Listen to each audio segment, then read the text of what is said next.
You already know we're going to favor the wooden dock over a plastic one, but we love plastic.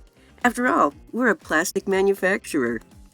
Let's face it, wooden docks have that classic charm, the natural look, the feel underfoot, and the way it blends with the environment. But there's one thing wood can't escape: maintenance. Wooden docks have a reputation for not only their beauty, but the work involved in keeping it maintained for 20 to 30 years. On the flip side, plastic docks boast durability and low maintenance. Or do they? During my research, I noticed some plastic docks looking like they hadn't been cleaned in years. And at a lake recently, I saw a warped plastic dock from a well-known brand. It was noticeable enough for me to watch my footing. Speaking of footing, there was something else I noticed with the plastic docks.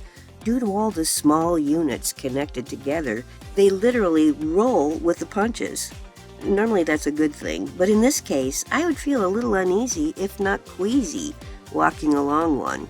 You definitely would need to watch your step. And now let's get down to pricing.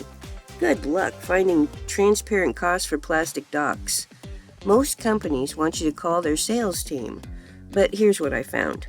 Company X charges $15,352 for a 6 by 50 foot plastic dock. For a similar sized dock from us, the floats and hardware would cost $3,798. That would include 18 floats and all the marine hardware you need, a cut list, and directions. For 300 square foot of decking and the framing, of course, depended on your location, wood type, etc., it would cost you approximately $1,185 for pressure-treated lumber and deck screws. You'd have to put together the plastic sections anyway. How much harder would it be to frame in and add decking? That's a difference of $10,369. Same goes for company's Z.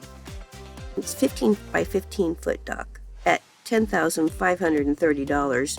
Our comparable 16 by 16 foot floating dock kit is only $2,532. And with pressure-treated wood and deck screws, you can add another $552, totaling $3,084 for a difference of $7,446. What is it about Aquamex floats that's so special? Well, our commercial-grade floats are infused with carbon black, a UV stabilizer that prevents sun damage. They won't crack, fade, or get brittle, and they resist algae and marine growth, reducing cleaning time. Plus, our floats are rotationally molded using LLDPE plastic, meaning they're harder to damage and can be easily repaired if damaged. No need for costly replacements. Why choose between wood and plastic when you can get the best of both worlds? Beauty and durability, all for an affordable price. Direct from our factory to your door, from our family to yours. Visit us at emexplastics.ca or emexplastics.com. Aquamex, made by boaters for boaters.